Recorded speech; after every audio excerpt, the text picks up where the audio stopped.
Yahoo minasan, welcome back again with Mr. K di sini. Oke, balik lagi ke konten breakdown One Piece live action yang sekarang kita udah sampai ke episode 3. Moga minggu ini kelar lah, kalau enggak ya minggu depan. Gimana nih, udah beres nonton semua episodenya gak? Kalau belum, kayaknya nggak perlu buru-buru juga kok. Karena yang penting itu kita bisa enjoy waktu nontonnya. Oke, tanpa misalnya banyak basa-basi gak jelas, monggo enjoy breakdown One Piece episode 3-nya, oke? Yang live action tentunya. Let's go! Perjalanan Luffy dan kawan-kawan di episode 3 berlanjut menuju pulau Gecko Island atau tempat dari Usopp berada. Yaps, kalau kalian udah ngikutin serial One Piece, pasti tahu siapa yang bakal Luffy temui di sono. Dan bakal seperti apa petualangan yang udah menunggunya. Tapi ingat ya, ini versi live action ya. Jadi alur dari cerita pun pastinya berbeda karena beberapa penyesuaian emang harus dilakuin. Misalnya aja sesampainya Zoro ya, Luffy dan Nami di pulau itu ya, hal pertama yang Luffy jumpai adalah Going Merry. Yaps, berbeda dengan manga atau animenya, kalau kapal Going Merry dipertemukan di akhir perjalanan mereka di desa Zero. Pertemuan Luffy dengan Merry di versi live action malah berada di awal cerita dimulai, seolah sudah memiliki koneksi atau memanggil Luffy sih. Going Merry menjadi kapal yang langsung membuat Luffy jatuh cinta dan membuatnya merasa kalau kapal inilah yang akan menemani perjalanannya menuju Grand Line. Lalu berkat pertemuan Luffy dengan Going Merry di awal cerita inilah, makanya cerita pun disesuaikan dengan Luffy yang diperlihatkan memiliki ide untuk membeli kapal itu dari Kaya. Ada gak habis pikir memang sama jalan kapten kita ini. Emang dia pikir kalau dia punya cukup uang apa buat ngebeli Going Merry? Soalnya Nami aja di situ waktu menginjakkan kaki ke Pulau Gecko, dia tuh udah punya rencana sendiri karena kapal yang mereka tumpangi emang udah mulai bocor. Jadinya buat ngelanjutin perjalanan, ya apalagi yang bisa mereka lakuin selain mencuri kapal milik orang. But sayangnya di sini tuh Luffy gak terlalu setuju dengan ide Nami itu. Bahkan dia sampai membuat taruhan kecil dengan Nami. Seandainya dia emang gak bisa ngeyakinin Kaya untuk ngelepas Going Merry, barulah Luffy bakal sepakat untuk mengikuti rencana yang dimiliki oleh Nami itu. Well, satu momen yang cukup ngena tentang Going Merry di versi live action itu ya waktu Luffy nanya apakah Merry bisa berbicara. Karena dia salah dengar suara Usopp dan mengira kalau Merry lah yang berbicara.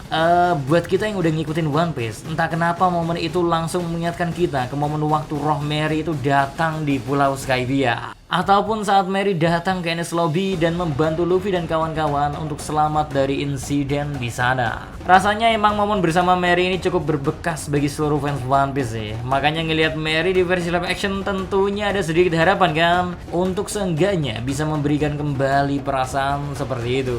But kalau menurut kalian gimana nih desain Going Merry di versi live action? Kalau menurut Mr. K sendiri sih udah cukup bagus karena emang meski ceritanya tuh adaptasi dari serial One Piece, bukan berarti semuanya harus plek ketiplek mirip banget. Jadi sedikit penyesuaian asalkan masih bisa memberikan emosi yang sama ke penonton. Bagi Mr. K sih ya gak apa-apa. Makanya agak heran aja waktu ngelihat ada banyak kritik aktor yang meranin Ben Beckman. Padahal kalau dilihat dari aktingnya di episode-episode sebelumnya tuh udah bagus banget dan karakternya pun udah sesuai. Penjiwaan loh dalam arti Mr. K.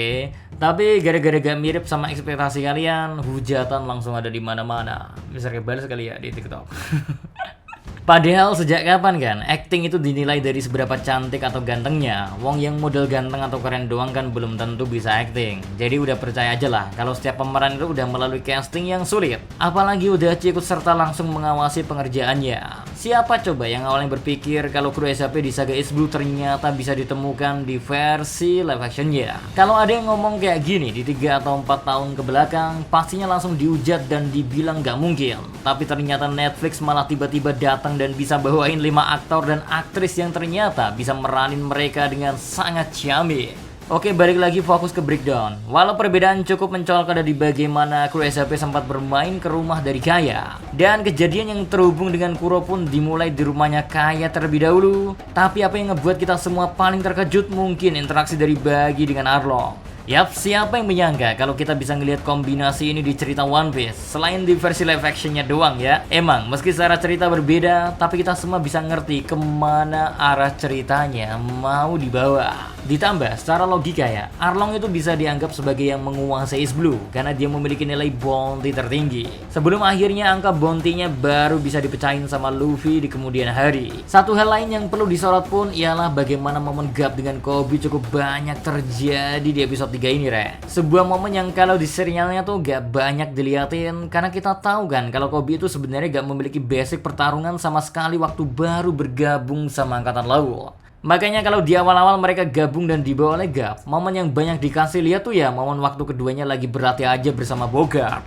Oh iya, ngomong-ngomong soal Bogart juga ya, walau menit tayangnya masih agak banyak, tapi vibes-nya tuh kerasa banget mirip Bogart. And last, kalau dari Angkatan Laut sih kejutan yang paling menariknya ya, pasti adalah kedatangan mereka ke Pulau Gekko Island. Karena kalau dilihat dari sudut pandang yang baru nonton One Piece dan emang gak tahu kalau Gap tuh punya hubungan sama Luffy, pasti gak aneh bukan kalau mereka sampai datang dan mencari Oro Bakasenjo. Secara emang permusuhan dari Angkatan Laut dan Bajak Laut tuh udah seharusnya terjadi, dan emang udah jadi tugas dari Angkatan Laut untuk bisa nangkepin para orang-orang yang dianggap berbahaya. Anyway, sedikit review tentang pemeran-pemeran di versi live action. Kalau sampai episode 3 kali ini berjalan ya, dari Mr. K sendiri sih ada beberapa karakter banget yang nyangkut. Kayak pertama ya, pastinya Roronoa Zoro yang gak habis pikir. Mau di versi manganya kek, mau di animenya kek, bahkan sampai ke versi live actionnya aja, Zoro selalu sukses mencuri perhatian kita semua. Karena kalau kita bandingin sama pemeran Luffy, walau di episode 3 ini Inaki Godoy udah mulai bisa masuk ke karakternya, tapi harus diakui kalau di awal-awal dia masih terkesan ngeraba peran Luffy, sehingga beberapa momen masih terlihat kaku.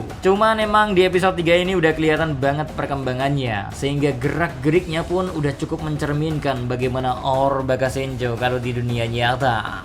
Gak lupa Nami dan Gap pun diperankan sangat baik, dan kalau khusus di episode 3 ini sih Usopp emang kalau di awal-awal kalian mungkin masih agak belum biasa ya. Tapi kalau udah makin berjalannya cerita, peran Usopp pun diperankan dengan baik. Entah itu Usopp yang terkenal sebagai pengecut dan pembohong, semuanya bisa kita lihat di episode 3 ini. But, apakah menurut kalian pemilihan hidung Usopp yang biasa aja itu tepat? Atau kalau dari kalian sendiri ingin hidung Usopp mengikuti serial aslinya? Bagi Mr. K sih ngeliat Usopp yang sekarang pun sama sekali gak masalah dan malah kelihatan lebih natural aja. Jadi kayaknya pertimbangan hidung Usopp yang panjang pun tentunya udah terlebih dahulu dipikirkan oleh pihak produksi. Overall buat episode 3 mungkin secara jalan ceritanya gak seintens 2 episode sebelumnya karena kita gak dikasih klimaks pertarungan seperti di 2 episode sebelumnya. Jadi yang awalnya mungkin kalian mengira pertarungan dengan Kapten Kuro bakal berada di akhir episode 3, nyatanya perjalanan dari Luffy dan kawan-kawan masih terus berlanjut. Alhasil kayaknya lebih cocok buat langsung lanjut gas aja nonton episode 4-nya aja kan. Karena episode 3 sukses bikin kita penasaran dengan apa yang bakal terjadi di episode selanjutnya. Bayangin aja nih, tiba-tiba memunculkan Koby di akhir episode. Bukankah bagi yang udah mengetahui cerita One Piece pun bakal tetap dibikin bertanya-tanya, momen apa yang akan terjadi selanjutnya? Apakah Angkatan Laut bakal terlibat dalam mengalahkan Kuro atau bagaimana? Yap, secara pembangunan emosi episode ketiga pun terasa jauh lebih baik karena dibandingkan 2 episode sebelumnya. Pas di episode 3 ini bisa dibilang lebih lambat, banyak interaksi-interaksi yang terjadi antara beberapa karakter yang sengaja dikasih lihat. Kayak misal interaksi Gap dengan Koby ataupun Nami dengan Kaya. Momen-momen kayak gini nambah sisi baru dan lebih bisa dinikmati karena cerita pun terasa sangat mengalir ketika pindah dari satu momen ke momen lain. Kedalaman karakter tentang apa yang mereka inginkan atau alasan dari mereka menjalankan hidupnya pun ya bakal bisa lebih terasa melalui momen-momen seperti itu, sehingga terkadang emang penting juga untuk menurunkan pace dari suatu episode. Oke, kalau kata kalian sendiri gimana nih? Komentar buat episode 3 kali ini apakah ada yang ngebuat gak serak atau sejauh ini masih enjoy aja waktu nontonnya? Jangan lupa tulis pengalaman kalian di kolom komentar, oke? Karena menurut Mr. K ya, sejauh ini ya kerja keras dan apa yang udah Sensei harapkan dengan adanya One Piece versi live action kayaknya bakal terkabul. Soalnya ngelihat kualitas yang segini bagusnya di Saga East Blue, bukankah ngebuat kita semakin berharap kalau season selanjutnya kemungkinan bakalan lanjut digarap. But sambil nunggu berita kelanjutan dari One Piece live action, emang ada baiknya kita nikmatin aja dulu setiap episodenya. Kalau masih kerasa kurang, bisa ditonton berulang-ulang aja. Soalnya kalian mungkin bakal nemu beberapa easter egg juga kalau jeli sama beberapa detail kecilnya. Next time bisa buatin lah easter egg-nya, oke? Ya cukup segini aja dulu buat konten kali ini. See you again next time. Adios Karamelo, stay safe everyone. Salam Adi Media.